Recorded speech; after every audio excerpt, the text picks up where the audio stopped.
Check, can you hear me? Check, can you hear me? Check, can you hear me? Check, can you hear me? Check, can you hear me? Check, can you hear me? Check, can you hear me? Check, That sounds like an infinite loop. Give me a second. Check, That sounds like an infinite loop. Give me a second. That sounds like an infinite loop. Give me a second. All right. Hi, Mom. Okay, the voice volume is very low. It looks like I'm actually, let's see, try bringing it up. How is this?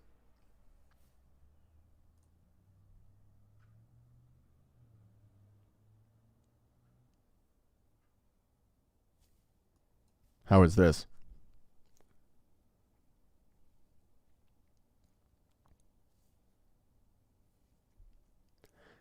Yeah, so let me start something.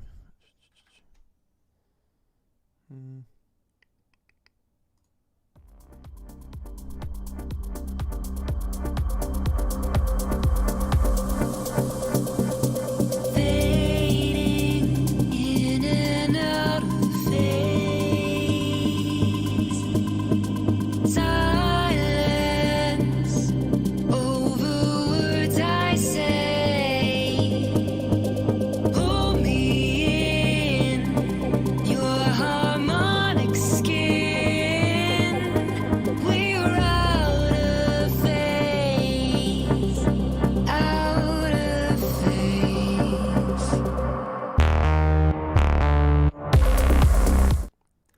Okay, now how is my voice in comparison with the music level?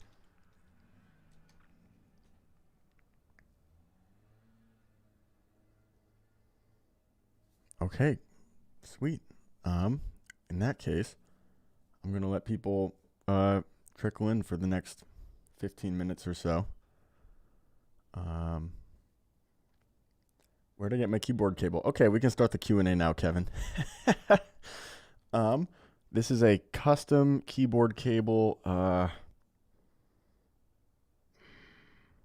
found the guy on Reddit. He like has like an old 90s HTML page. And you can like order a custom cable. It was like 30 or 40 bucks. Let me see if I can find it for you, Kevin.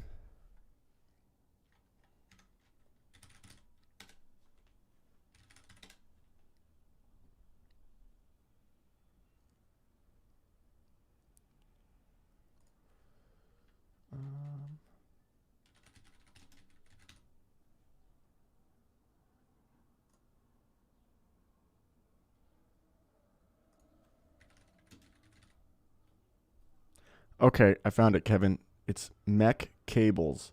Yep, mechcables.com. I'll put it in the chat. The Q&A has started early and has nothing to do with the album, but that's okay because I wanted to make sure everything was up and running correctly long before the designated start time, but everything's working fine. So now I can have time to finish my pizza and answer any keyboard questions that anyone has.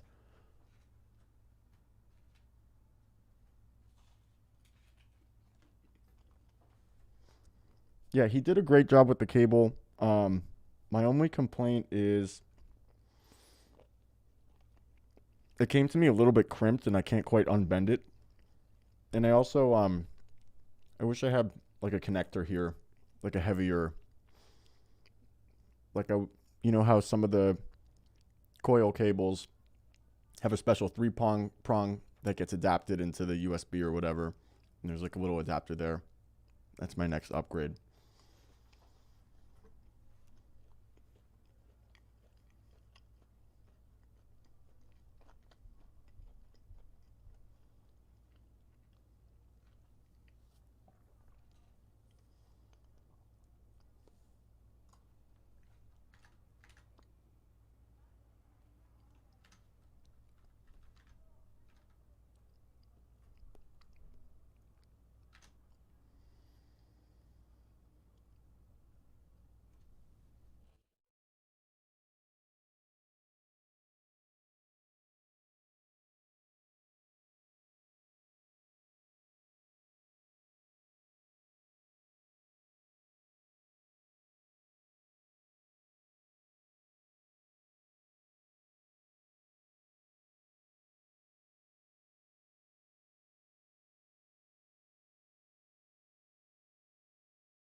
Sean, you just got the second Moderna round.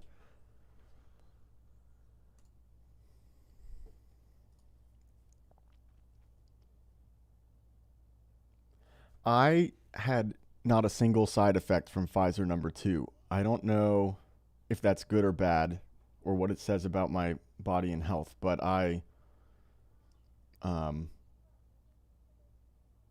yeah, that sucks. I had nothing. I mean, that's better than COVID though. I'm excited that you got it so we can hang out soon.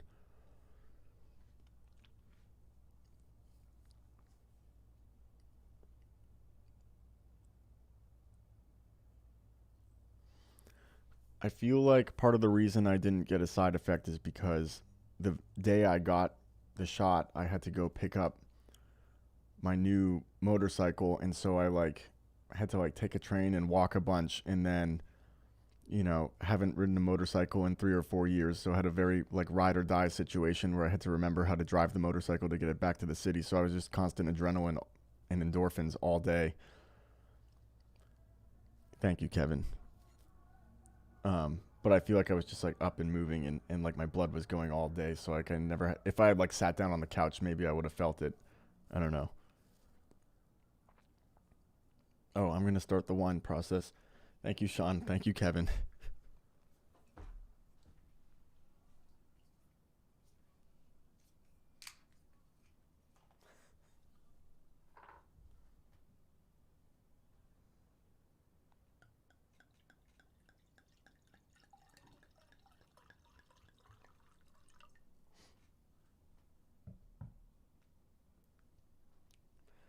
Sean, does Faye have the vaccine as well?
Hey, Pantan, can you tell me exactly how to pronounce your name? Because we're internet friends, and I've never heard your name spoken, and I don't want to mess it up.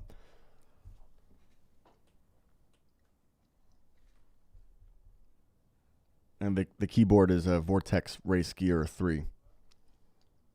Or sorry, Vortex Gear is the company, and the keyboard is Race 3.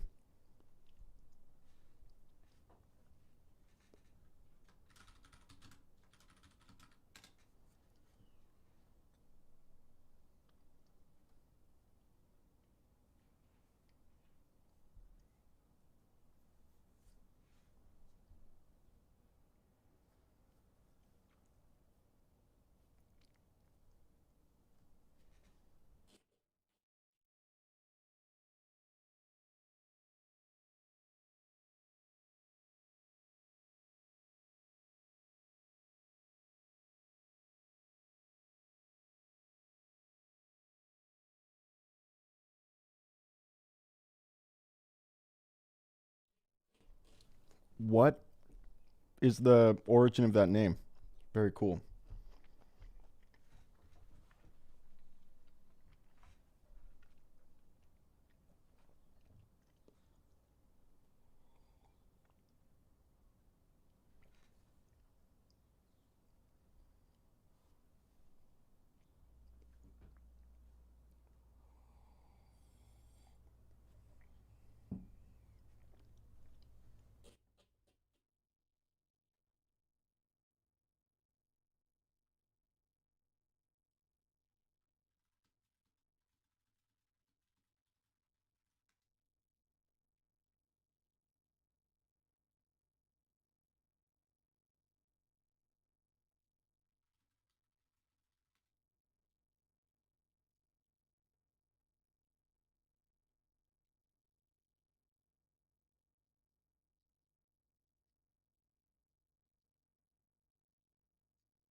Very cool. Yeah, I don't know if my chats are propagating to Facebook. It looks like they're getting to Twitch and YouTube. So I might just be careful to vocalize on my answers and just not get in the chat. So yeah, I think we'll kick off the album in like 5 minutes. I mostly wanted to give myself some leeway to make sure everything was technically working because I don't stream a lot. Um, so yeah, we'll just start the stream in 5 minutes. But if anybody has any questions or wants to get the Q&A process started early, about my keyboard or possibly about Startide, please feel free. I'm just going to finish this pizza and get started on this wine in the interim.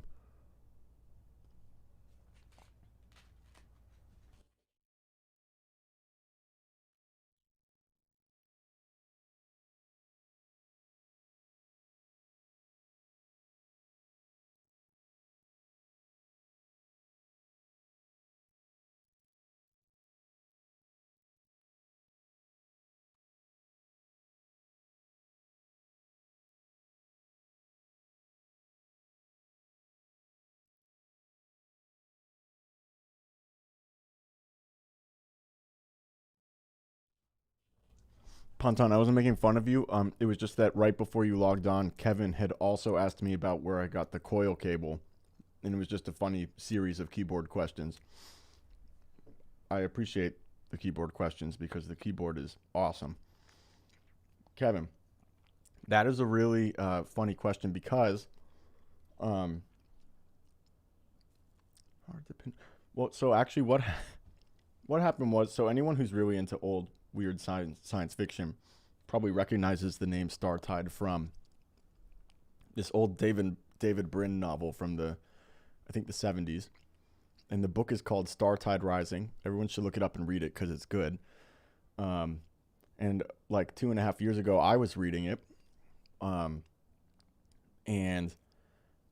so I love David Brin. I'm lukewarm on the Startide books. I think their like level of cheese is very high, but they have some like cool concepts.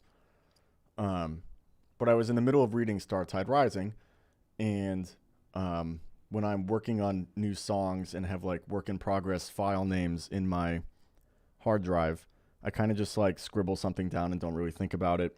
So I was reading Startide and I was working on song number 1, not knowing this was going to be part of an album or anything. And I just named it Startide because I was reading the book Startide at the time. And I didn't think anything of it. And I assumed it was going to get renamed into something else. And then I started talking with Miles about lyrics and the story. And he sent me back the first copy of the lyrics. And like in the first line, he had used Startide from the file name, because I think he had guessed that. I wish Miles was in the chat. That would be fun. I think he had assumed that that was the title of the song, even though it totally wasn't, and he built it into the lyrics right out of the gate, and it sounded like the lyrics were really good. And we kind of rolled with it. So, yeah, it's no coincidence if you ever stumble across a book with a dolphin with a laser beam strapped to its head called Startide Rising. It's not a coincidence. I was reading that when I just randomly named the file.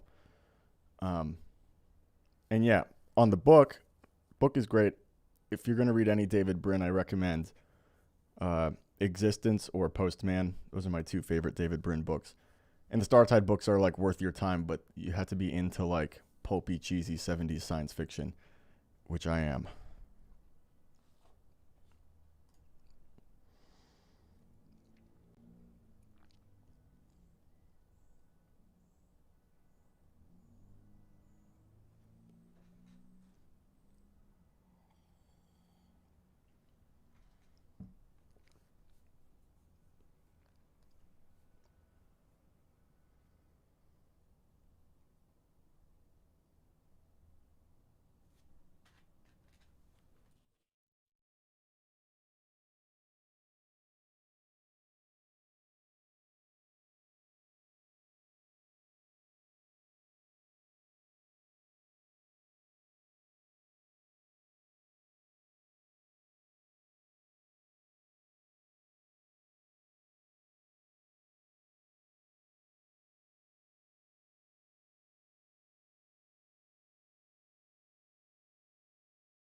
Okay.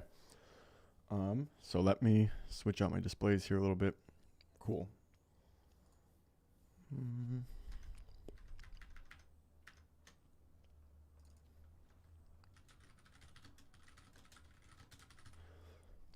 Okay, so I'm just going to start running the album from front to back. And if anybody has any questions at any point about the lyrics or the story or the technical processes, or if you hear a cool synthesizer and want to know more about it, or some cool production technique on the voice, or literally anything, or an interesting piece of composition and you have theory questions, no, you may not see my nips. Well, not on the internet, Mike. If you come up and visit Philly, maybe. But yeah, if anyone has any questions about anything, from the technical to the compositional to the production to the story to the lyrics, or about my nipples or about board games or whatever, please do let me know in the chat. I'm aggregating all the chats from the different services here. So if I get a question from one service, I'll be sure to repeat it so everyone can hear it. But with that being said, I'm just going to, I'm just going to kick off the album, and please interject with questions in the chat.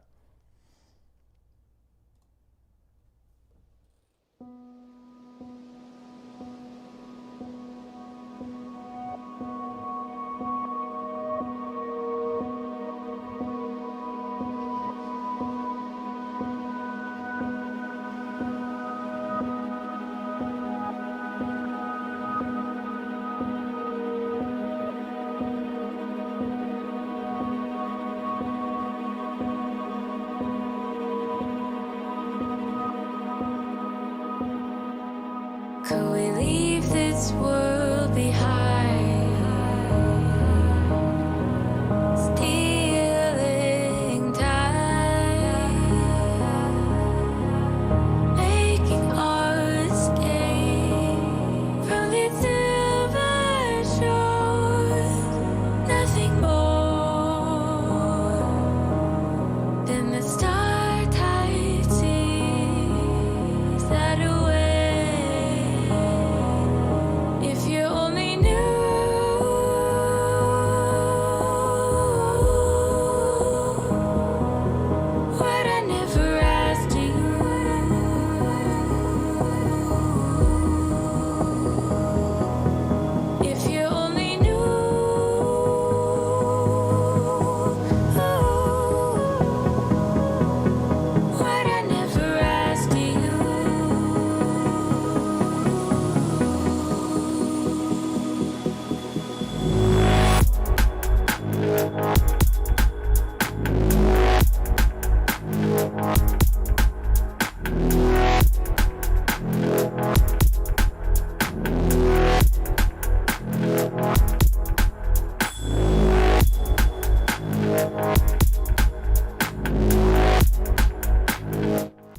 Thank you, Sarah.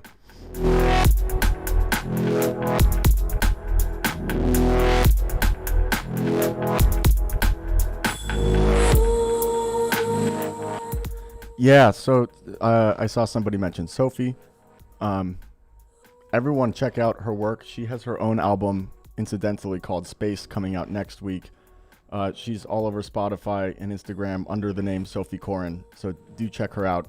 Her voice is incredible, obviously, and her writing and composition is fantastic.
A moment. While attempting to share Sophie's Spotify, I got out of order here, so let me step back to where we were.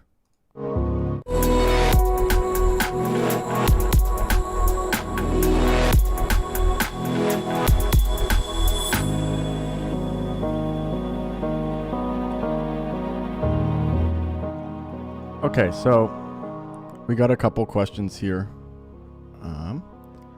Let's see.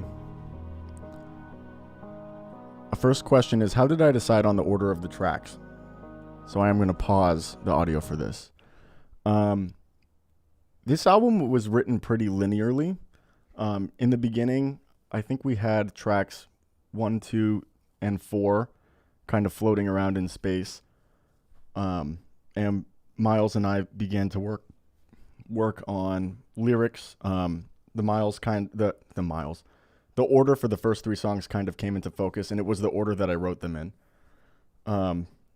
Song 3 was initially just an interlude to get from songs 2 to 4. And then from there, from song 5 onward, we wrote quite linearly. Like I kind of sketched out the skeleton of all those songs and like the framework of them, and then went back and began filling them out sort of in parallel. But yeah, that's how we decided the order, I guess. I guess the answer to that question is we wrote it kind of from 0 to 42 minutes, sort of. So let me look back at the standing questions. I know you make the actual sound of music. Well, in this example, Sophie is singing, but do you also master the vocals and whatnot? So this begs the question, what is mastering exactly? All of the mixing, so that's the arrangement of the proportional levels of the different sounds, and the processing, so the equalization and compression and harmonic excitement, and various effects like reverb and delay and automation applied to Sophie's voice were all done by me. The mastering process for me was something that took place when the whole album is finished and done and bundled up, boxed up, essentially sitting at 95%, and you kind of hand off the whole package to a guy whose whole life is spent doing mastering engineering and has far more expertise than me, who kind of gives it that last level of polish and loudness, and makes sure that it sits well on most modern systems, etc. So if you ask who mastered the vocals, I did all of the processing and engineering on the vocals, and at the end of the production process, I handed off the whole complete package to somebody else who took it from 95 to 100% in the mastering process. My dad's in the chat asking what my inspiration for all of this was. I'm going to save that for when we're done with the album, and then if there's time left, because I have a hard stop at 8:30, we can get into the top level inspiration for the whole thing. Jonathan asks me, what polyrhythm is that? I guess you're asking about that kind of rim click that's happening, so let me zip back.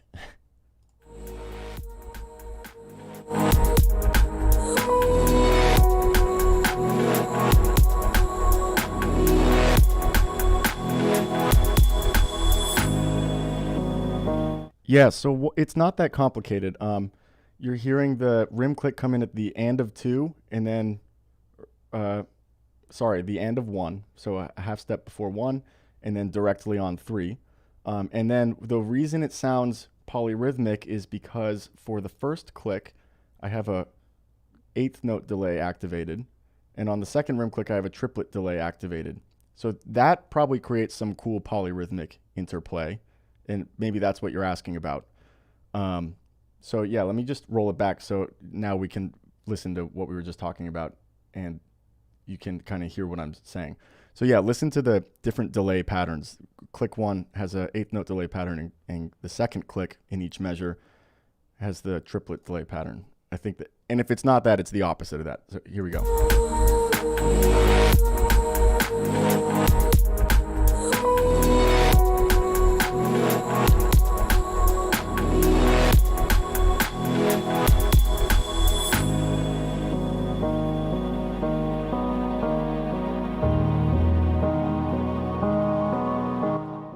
Cool. So I'm going to let this play into song 2 now.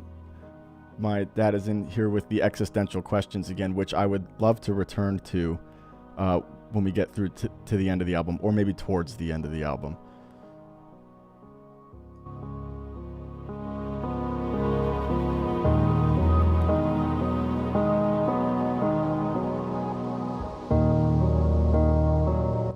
Thank you, Michelle. My mom gave it to me.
Sophie, it's a Oregon Pinot Noir from across the street at Beer Love.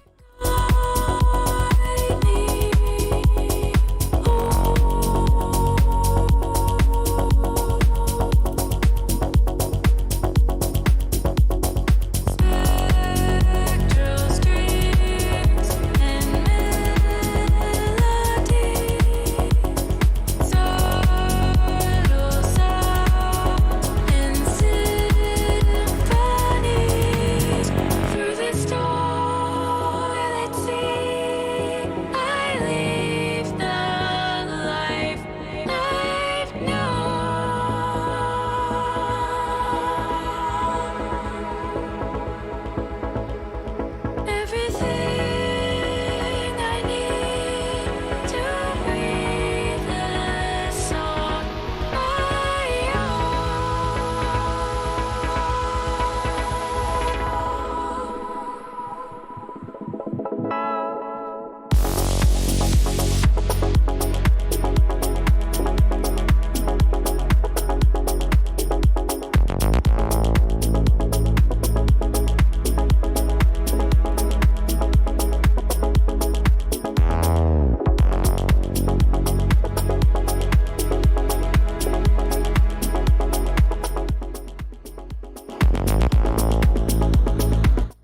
So my friend Sean from college just pointed out that there's a lyrical reference here to a song I wrote in college called "Everything I Need," and that's exactly correct. Miles does that on purpose and references all of our previous songs in our lyrics all the time.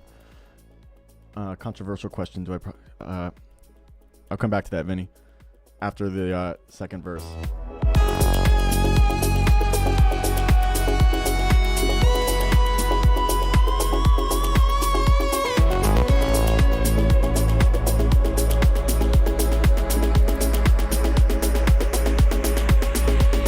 Suddenly I wake to see a world that falls away from me. A new sunrise. Gravity releases me. Another piece inside of me comes alive.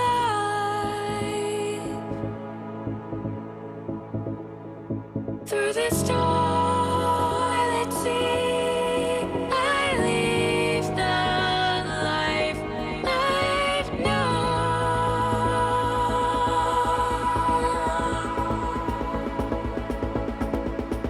Everything I need to breathe this song I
Okay.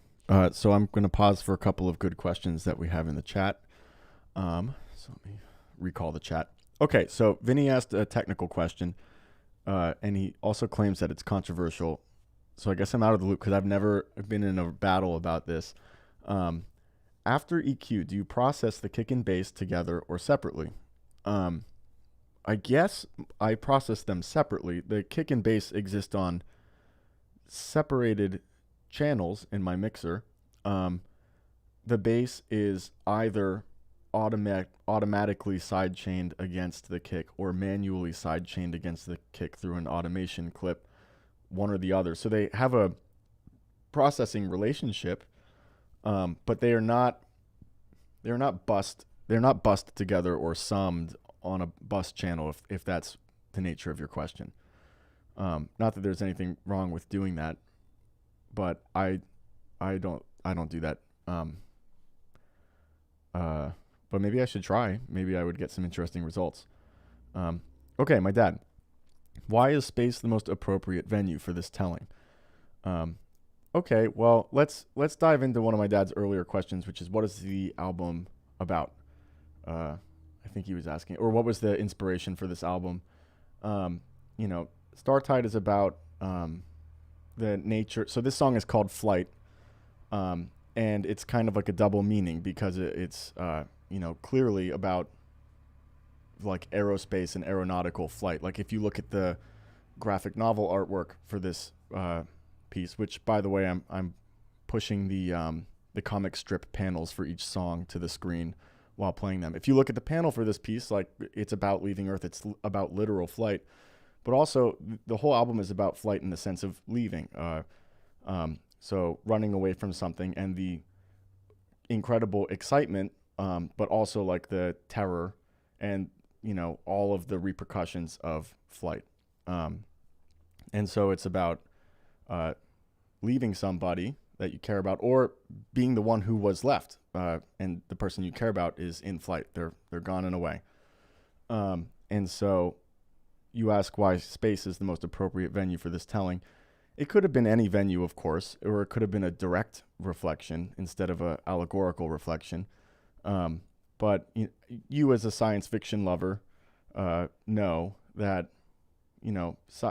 science fiction, one of the reasons that outer space and science fiction are great narrative settings is because you can push humans to their absolute extremes and breaking points and limits, or put people in super isolated, encapsulated, very hypothetical environments, and watch like what breaks down and falls apart and what holds up. And this is why science fiction is so cool and interesting. And I know, but maybe for others who don't read a lot of science fiction, why it's not about laser beams and spaceships. Science fiction is very emotional, and you can really break down what it means to be a person, or like what our feelings mean, and in the venue of space. And all of our stories pushed to the absolute breaking points of speed and velocity and distance and time.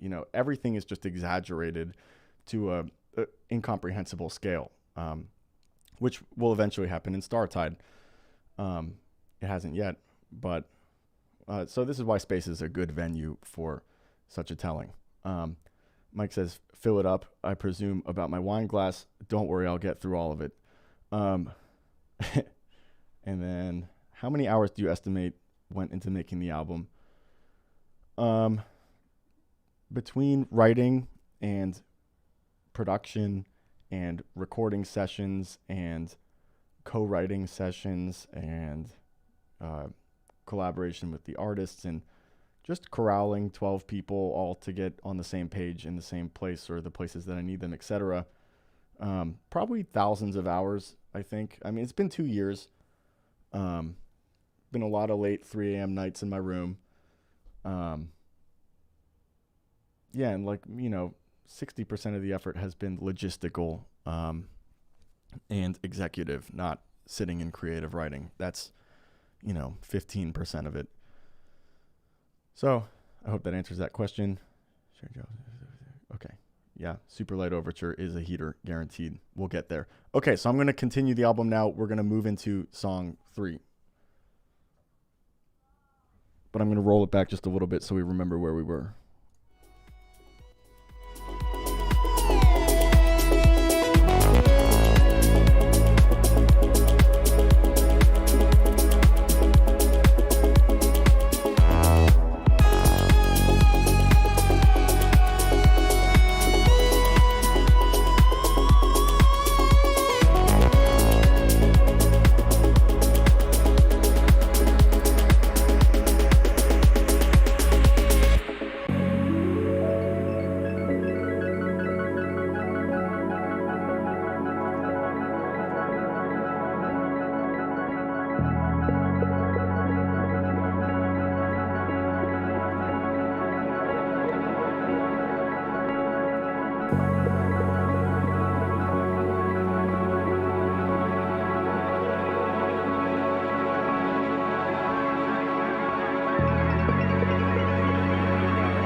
Thank you, Gene.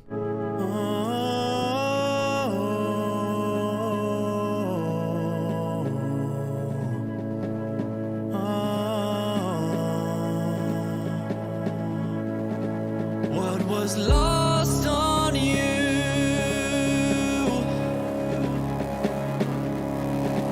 meant the world to me.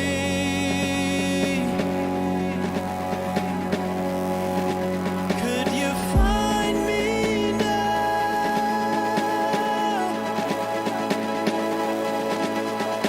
A tear in the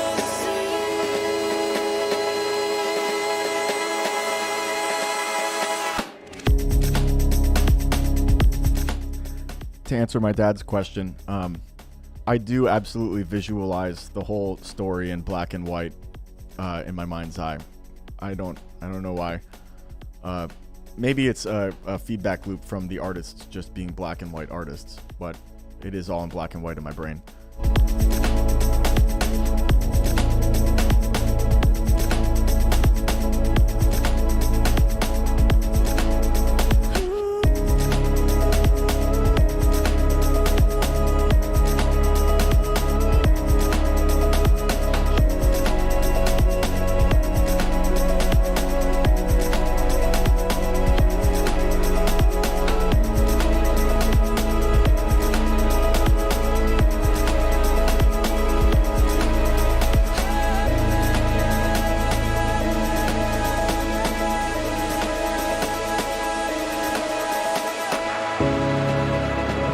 stars have spoken. My words are broken. A love that's been lost, Thank you, Linda. stolen. I thought we had died, but distances grew. My heartbeat grows old. Your heart beats anew. If you only knew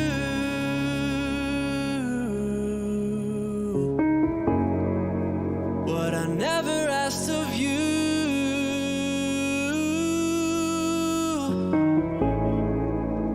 You were my moon.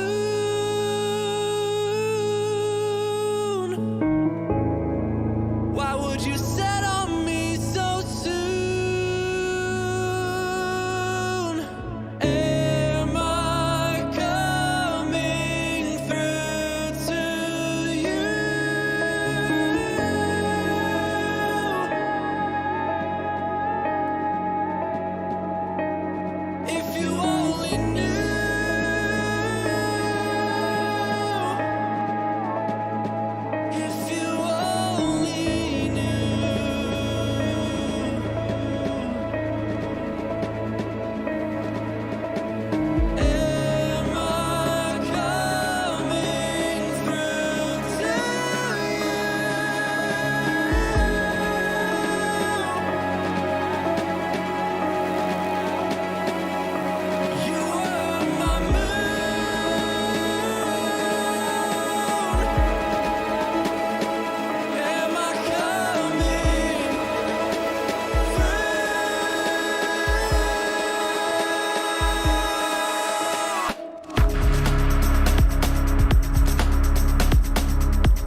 Okay, we have a bunch of very good questions, so I'm just going to start at the top. So that's the end of song 4. Okay. Do I experience synesthesia? Is that the right pronunciation of that word? I think the answer is no. This was a tangent to the do you see the whole album in black and white? Which the answer is yes. So no synthesis. Yeah, no, I don't think I experienced that. Which is where like you get your senses crossed, right? Like you can hear sound or smell, touch, and stuff. I definitely get like a very visceral bodily response to like good music, but I don't think it's synesthesia. Okay, Michelle wants to know what song I'm most proud of. That is this is a cop-out answer. Like, I'm not answering your question, but I feel like the album is a 42-minute long song. Like, I feel most proud of the zoomed out aerial picture of the album, like the story from front to back. I know that's kind of a cop-out. I think the song that gives me the most feels is probably song 5, Time Passes, which is the next song. So maybe that's less of a cop-out. The black and white is not just for this piece. It is for the cover art, and it is for the illustrated track list. My mom loves Zach's voice. We all love Zach's voice. Did I play the tambourines? Yes, I sat for like 17 hours trying to get that stupid tambourine part because I can't play tambourine. Someone's handed me a tambourine at a jam session, and I literally am just like a 1 in 3 grandma with the tambourine. Like, I can't do it. I'm so bad at it. So I like sat with the tambourine for like not 17 hours, like a few hours, and then cut up the samples and got them all correct. So I kind of played this.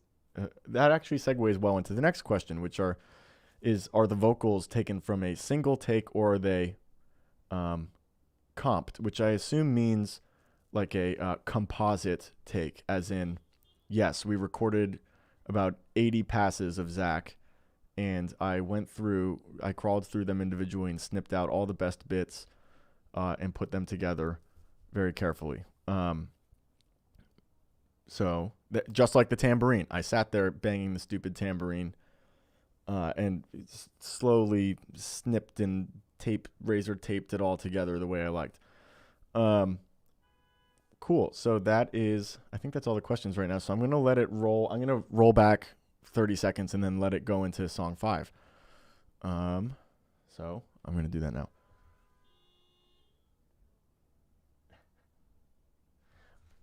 My mom says, since you suck at the tambourine, I think we made the right decision not to let you play drums in elementary school, which is a funny story. Like that's not literally her verbiage. She said it much nicer than that. But when I was like 6 and it was time to pick our instrument in elementary school, I really wanted to play the drums, and my mom thought they would be too loud. So she said, you have to play the saxophone instead, because that was the only other thing left. Joke's on my mom. The saxophone's way louder than a muted snare drum in the living room. But I am glad that we made the right decision between the sax and the drums, Mom. Okay, I'm going to roll it back 30 seconds and let it play into song 5.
I'm going to pause it there. Apologize for the random horny person from YouTube. I've blocked them. Okay, so questions. Choice of instruments. Were they carefully selected, or did I use what was available, or a combination of both? The selection of instruments was definitely a combination of deliberate and available. So, like, obviously the saxophone is just available to me, and I have a lot of free VSTs and a piano available to me. But certain instruments I went and sought out, like the Duke, for example. That's the flute that we hear on song 5, Time Passes.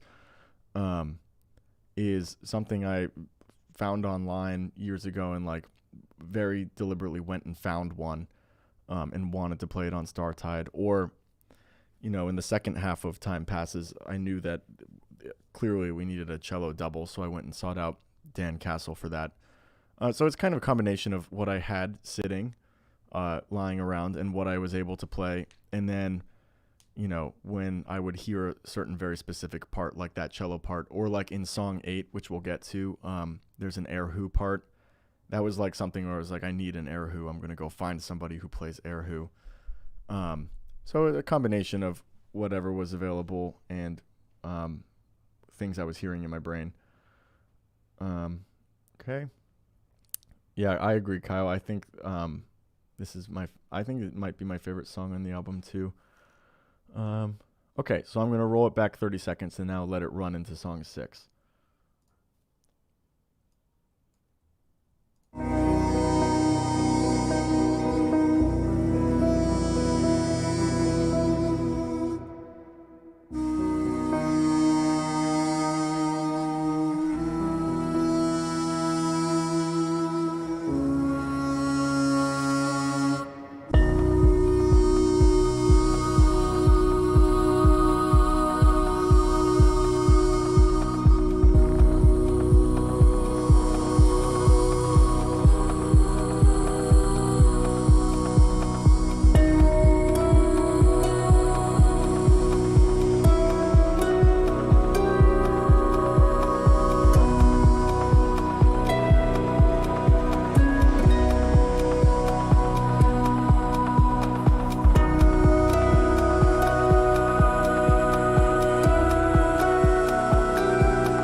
I just want to pause right here for a second and let everyone who's watching know that Sophie, at least somewhat recently, was in the chat, and so is Chris, who's the French horn player on the last piece. And it's possible that some of the other collaborators are floating around here. So if anyone has a very specific question for Sophie or Chris, please put it in the chat and I will vocalize it so they can see it on whatever platform, or they can hear it on whatever platform they're watching on. And yeah, you can shoot some questions at some of the collaborators, namely Sophie and Chris, who I know are here, but if somebody else is floating around, maybe they'll speak up. So I'll roll it back 30 seconds. Yep, Sophie's still here. So if you have a specific question for Sophie, or a question about her album, which is coming out in a week, or for Chris, who's the French horn player on song 10, do put it in the chat and I will vocalize it to them. All right, I'm going to roll it back. Darkness of it all,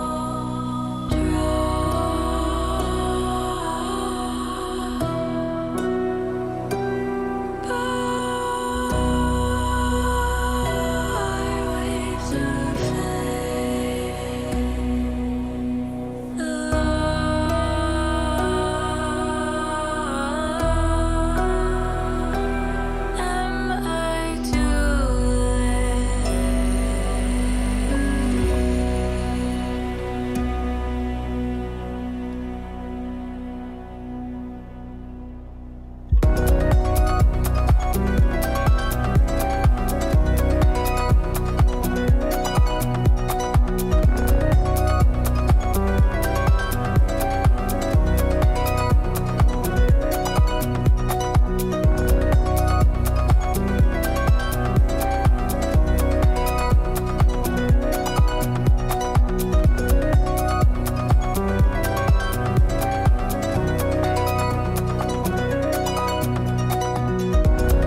beyond the shores of worlds I've seen, lost in the deep, into the depths of dark unknown, strange matter flows.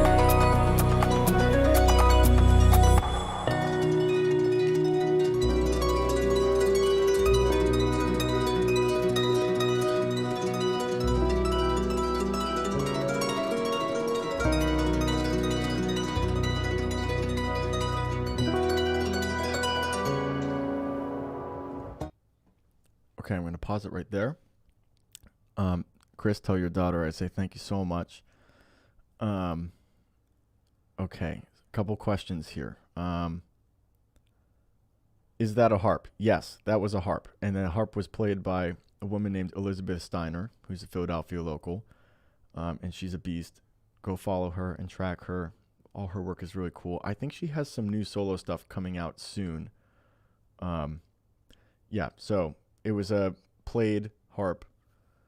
We recorded that at Rittenhouse Soundworks. My dad asks, describe the use of vibrato, I assume on Sophie's voice. Sometimes I hear it, sometimes I don't. Is this by design or does it originate from emotion? Both or neither. So yeah, the use of vibrato is definitely, I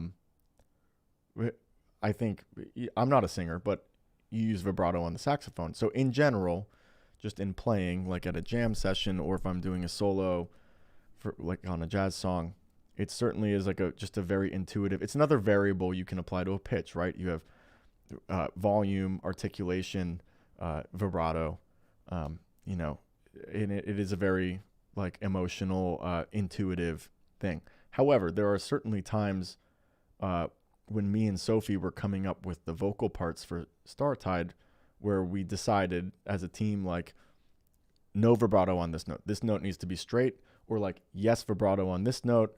This note needs to be, bendy. Or like, let's scoop a glissando from this note to this note, or, let's fall here. Like, it's very, it is very calculated in this recording. We definitely, that's like the level of detail we got into with the vocal recording. Like, this note needs to be straight. This note can be vibrato. And probably the initial pass through was Sophie's intuitive take, the way it just came out, as you say, originating from emotion. And then together we like went through the recordings and we decided, yes, no, straight, vibrato, etc. So yeah, and the use of vibrato, of course, doesn't just apply to voice. It applies to almost all instruments. Cool. So I think that hits all. And yeah, my mom says she loves the twinkly part, and I am pretty sure that means the harp, which is quite twinkly. So I'm going to roll it back 30 seconds and let it play. Yeah, Sabina, there's so many cool people in Philly. Yeah, during normal non-pandemic times, it's just like a constant explosion of amazing people everywhere all the time. Okay, I'm going to roll it back 30 seconds and let it play into song 7. And then I'll do some questions at the end of song 7.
so I'll answer a couple of questions here as this plays out. This would go off at a warehouse party. That was the hope. Startide needed at least one banger, just one. Cool. Is the arpeggio a VST or the Moog? Case in point, there's no face in the helmet, just a star field that has no interpretation. Yes. Okay, so I'm going to pause this for a second. The primary ARP is at its core, it is the Moog Sub 37, running on a step sequencer. However, it is layered with two different VSTs. It has a layer of Bazil over it. Bazil is a modular Eurorack emulator from UHE. So there's a Bazil layer on it, which kind of adds some of the like buzz and grind and feedback that's on there. And then there is a Diva, kind of like a saw pluck Diva layered on there. And they're all three of them are getting controlled by a MIDI sequencer. So FL Studio is sending MIDI to all three of these instruments, and they're all sending back audio, and I add them all together. But really, you're hearing 75% Moog Sub 37, which is back here, and then 7.5%. These numbers aren't adding up. 12.5% Bazil and 12.5% Diva. Like they're all mixed in there, but the Sub 37 is the core. And then they're all running through a bunch of VST post processing. So the equalization, the saturation, the compression, the delay, the reverb, etc. are all in VST. So we're kind of taking the Sub 37 signal and augmenting it with digital padding in many directions through other synthesizers and also through virtual processing. So I hope that answers that question well. My dad asks, what is it about the unknown that is so attractive? Does safety of the known have no appeal? To which I answer, we need a whole nother hour-long live stream to get all the way into that. But I would argue most people spend their time in the safety of the known. In that, even Startide lives mostly in the safety of the known, right? Is a record built in conventional music law, that is palatable and understandable and intelligible to myself and the masses, and maybe here or there it has a glimmer or a special moment of pure originality, like any song might, but really it's, we're not so far out of the tidal pools of the known here. Yeah, more safe known, please. Anyways, yeah, a whole separate hour-long live stream to get into that topic, which I'm excited about. But I'm gonna let song 7 play out and get into song 8, which is called "The Stars Watched."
Okay, I'm going to pause there for a second because we have some cool comments and questions.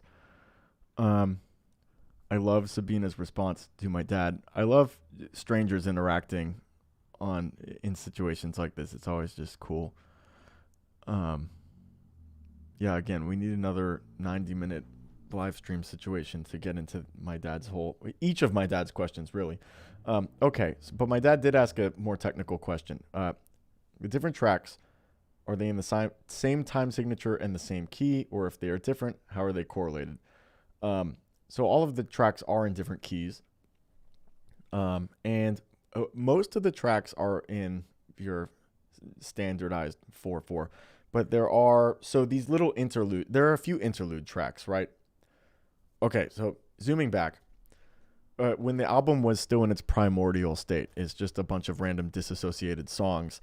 They were all in different keys, and some of these keys were in corresponding or compatible time signatures. Like, it was simple to transition from one song to another, but some of them were not, and I had to figure out how to migrate from one key to another. And this is where you get songs 3, Fantasy Sidereal, songs 5, Time Passes, and song 8, which we're on now, The Stars Watched. These all started out as interludes. In fact, originally they were titled Interlude the First, Interlude the Second, Interlude the Third, but they took on enough life and character and duration that I decided they should be named not Interlude 1, 2, and 3.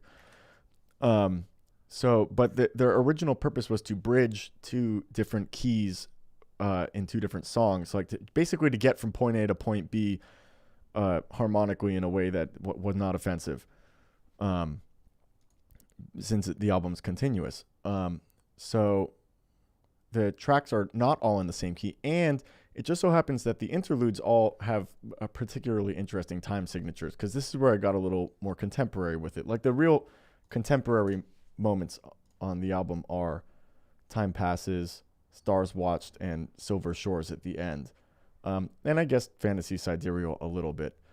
But these are the songs where I kind of break out of the EDM, I guess, sphere a little bit and try some other things. So, like, Time Passes is not in 4/4, it's in 7/8. We can bop back to it for a second. You'll be able to count it out if you try.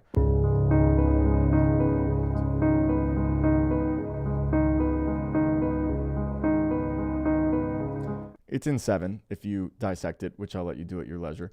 But it also lapses into 6/8.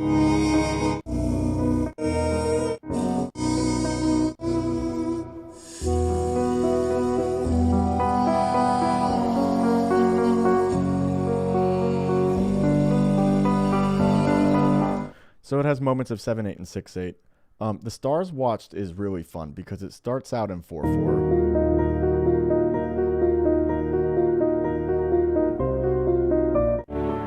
But it then goes into this kind of dancing cadence of, it's a modulating it's a 6/8 to 7/8 modulation. So if you listen, you'll hear, let me just make sure I'm getting this right.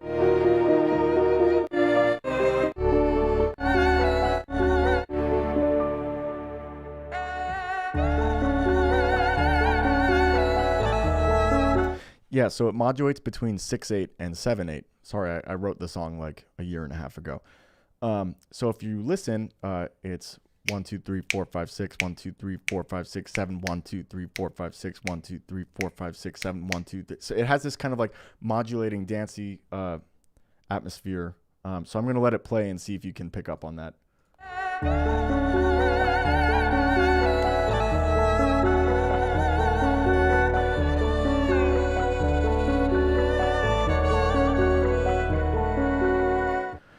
And then the last song, On Silver Shores, again starts in 4 and then has like a bridge in 6/8.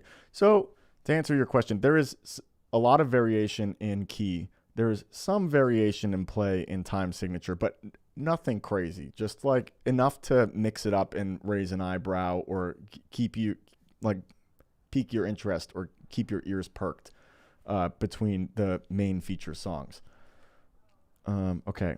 Looking for more questions. Remember us when you're back. Yes, Vinny, you and Michelle will certainly always are welcome wherever the heck I'm playing. Hooray for strings. So that instrument in The Stars Watched is an erhu, which is a 2-string snakeskin Chinese violin. It is the wildest instrument. I first learned of it through kung fu movies and samurai movies. And I wanted it on the album so bad. And I found this woman named Sheehan in Philly who's just animal at the erhu. Yeah, that was really fun. That was really fun to record because we couldn't really speak to each other. We didn't have enough language overlap to get across complicated music concepts. So I had to just get my saxophone out and we had to just talk with music notes and stuff. So that was a really cool experience. And, clearly the woman is brilliant and we figured it out. It was cool. What happened? The live video stopped. Stream cut out. Oh, shit.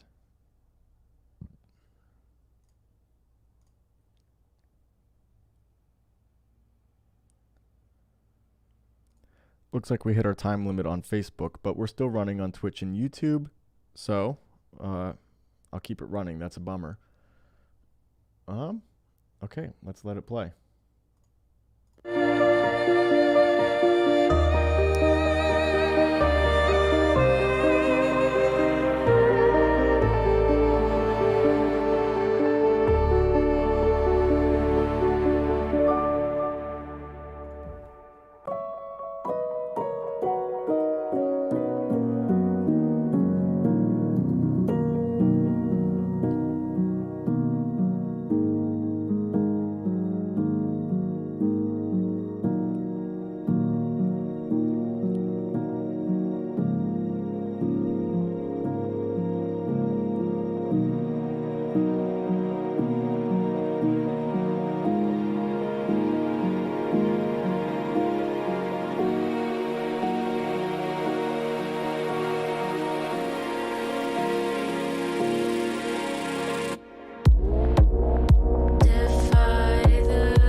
All right, so I'll pause there for just a moment. Don't have any questions on song 9, but that's probably because our Facebook audience got cut off.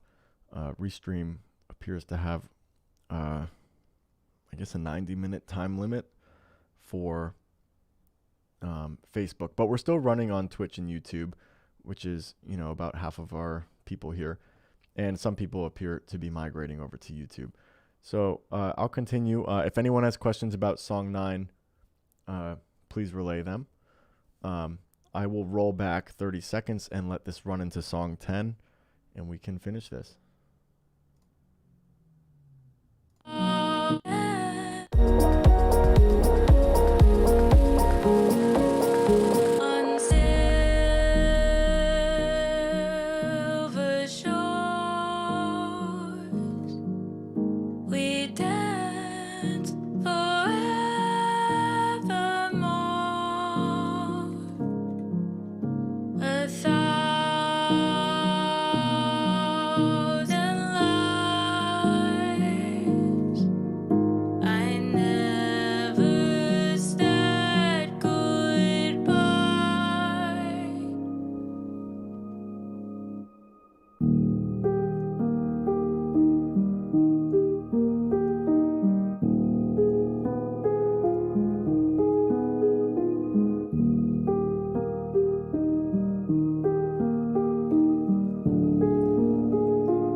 All right, so that's the end of the album. I'll give people a few seconds to get off any last questions. I have exactly 2 minutes left until my hard stop. Thank you, Elena. It's meant to sound like a lullaby. Like, that was a very deliberate. So the Duke happens. The Duke is that Armenian flute. This guy. Transpires every time one of the main characters dies. The first time it happens is in Song 5, which is called Time Passes, which is where one of the main characters who's left behind on Earth dies. And the second time somebody dies is the second main character out in space, which is on Silver Shores. And so, the second character dies in track 9, and track 10 on Silver Shores is after everyone is gone.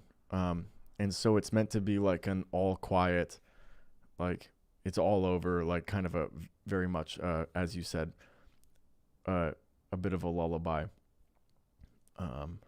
Yeah, so good observation. That was the intention. I'm glad somebody got that vibe from it. Looking back through the questions. Thank you, Twitch person. Thank you, Steve Toast. Greg Towell on violin. He could.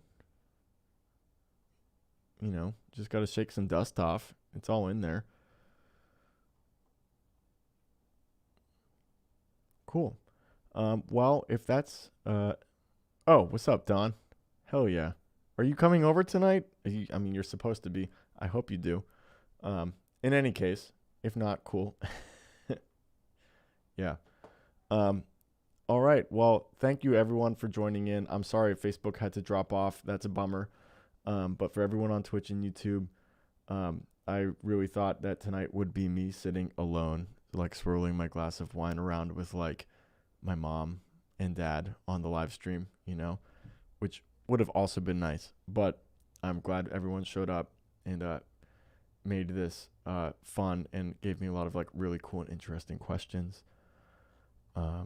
And if anyone has any follow-up questions for me or any of the collaborators, do send me a message or email me or DM me or whatever.